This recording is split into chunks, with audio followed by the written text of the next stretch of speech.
Support for this podcast is brought to you by the Wyoming Humanities. We take a closer look at our human experiences and use stories to explore culture, history, and contemporary issues. You can find us on thinkwhy.org. By the time I hit high school, then I put that worry and stress in those early days on paper, and it became poetry.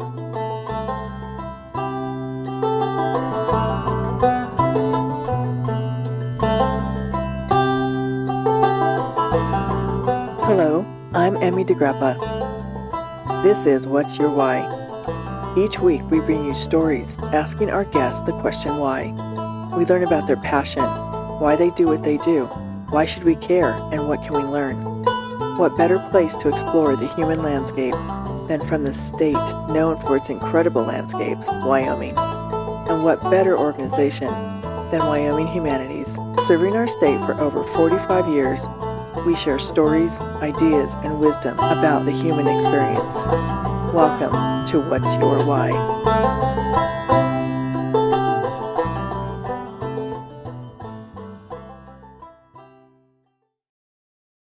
Today, we are talking to Juan Felipe Herrera. Juan Felipe is the United States Poet Laureate. He is a poet, performer, writer, cartoonist, teacher, and activist. Welcome, Juan. Well, thank you very much. It's a great pleasure. It's such a great pleasure to have you here. One of my first questions, because you are the son of farm workers, and it says in your biography that you lived from crop to crop and from tractor to trailer to tents and on the roads of the San Joaquin Valley and the Salinas Valley. Tell me what that was like growing up. It's kind of a magical world in some ways for a child, because I had the open sky, I had a lot of movement. Being in my father's interesting army truck from the 40s, which is a giant truck, and very cozy in that manner. And it's also leaving friends and making new friends. The night, the infinite big night, and the storytelling, seeing my mother heal women, being out there in the blistering sun, playing with ants, chickens, and planting crops. So it's all those things in this swirl of life activity of the migrant farm worker that my parents. As a child, it was extremely exhilarating, free, and a lot of happiness, and a lot of movement. At times, a lot of anxiety, now that I remember, because then my father would have to leave, and then I didn't know where he was, and my mother was worried. So then I lived in a worried household at times, and then things changed again, and got better, and then they went back. So it has all those qualities in it, a lot of freedom, a lot of hard work, anxiety, and exhilaration. And what or who influenced your life to go on to school and get out of working as a migrant farm worker? Because I understand that's a cycle that continues in those families. And what influenced you? Well, a lot of things. I think it was the choices my parents made. My father decided one day to go to the city. He said, let's go to San Diego. And my mother said, that's a good thing to go to San Diego. Juanito has to get on with school now. We just can't be traveling up and down. And then my father said, well, let's go to San Diego, where they have the best climate in the world. Everything had in the world after it, or the best in the world after it. Let's go to Ramona, up on top of the mountain near San Diego, east of San Diego. Oh, why are we going there? Because it has the best water in the world.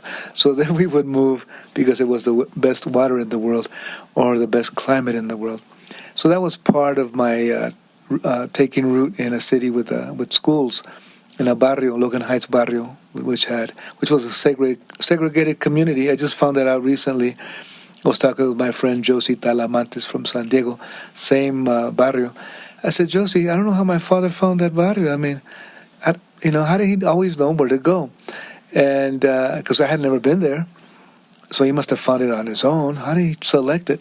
She goes, Juan Felipe, don't you know that in the 50s, Logan Heights was a segregated community? I go, no, I never thought about that. So it was like that. Most of all, my mother's a constant conversation with me. I never had a moment with her where she was silent and I was silent. That never really did happen. Maybe until when I was an adult and I was reading or writing myself into the ground, and she was just around the house here and there. But she was always saying, telling me her stories, telling me riddles, asking me to figure out the riddles, playing word games, just talking about her own life, about her as a young woman and the women in the family, their life. So I grew up in a lot of conversation and storytelling and jokes and rhymes. So I lived in a household, a trailer, in a trailer of literature. So I think it's my mother who really made it all happen for me. That is wonderful. That is so wonderful to hear that. And tell me also, besides your mother, how many brothers and sisters did you have? Well, that's a good question. My father had a earlier family. Okay. And then we had our family. And in my tight little family, it was only me. So I I'm see. an only child. And I was born when my father was 66. So the household was very unique. Right. Life was a little more mellow because both of my parents they weren't really loud people. They really weren't. So now that they were older and in their years, Right. then it was even more quiet. And the lifestyle was also a very gentle lifestyle. So I grew up in a gentle, quiet, had a gentle, quiet life with incredible transitions. So that must have been part of your experience in you. It sounds like you kind of grew up in more of an adult world, Yeah. and as an only child, and then had that opportunity to go on to school, which is excellent. You're right. I've thought of that a couple of times, and I say a couple of times because for a long time I wasn't aware of it, that I had grown up as as an adult since I was like 5 years old. I used to worry a lot. I used to worry about my mother, what she was eating and what she should eat, and that she looked a little sad. What's going on with her? And where's my father? And what are we going to do next? As a 4-year-old, as a 5-year-old, I was worrying and worrying and worrying, and stressed out, and that it could have been better, but that's the way it was. Right. As time went by the time I hit high school, then I put that worry and stress in those early days on paper, and it became poetry, and I tore them out of myself in a way, because I could feel all this internal combustion, and I said I have to do something. I just can't stand it. I can't stand being smoldering and being afraid to speak, and having all these anxieties. They're eating me up. So that's when I joined choir. I didn't want to be in it, but I thought choir was the answer, because I was going to be asked to just break out of myself, like it or not, and sing like it or not. And I wasn't aware of that I was going to be singing on a stage. I just knew that I was going to be asked to sing, and there was no way out of it, because that was what the class was about. That's what choir was about. But I had never thought, it sounds easy, but I just didn't think that it involved being on a stage. I knew I was going to be in a room, but it just didn't occur to me that I was going to be on a stage with curtains opening, looking at an audience besides my my choir friends and singers. And that's what it turned out to be. I kind of started practicing being a poet for the people way back in 8th grade. At that time, huh? Yeah. That's amazing. I love that story. So it just came out. It came out of your soul. It leaped out of my soul for a billion reasons, but it had a deeper reason, all on its own. Why do you call yourself an activist? What makes you an activist? Well, what are you an activist for? Well, that's a good word. It's a fun word. It's a good word. It has the word act in it, and I believed in action. And that's a good thing. Activist also just means that you're acting and doing things for others. You could be an activist with your poetry and call it even. You could get out on the streets and march and call it even.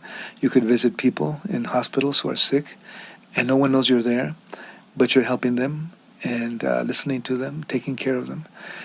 Or it could be the fact that you're just looking out for the welfare of your friends and neighbors.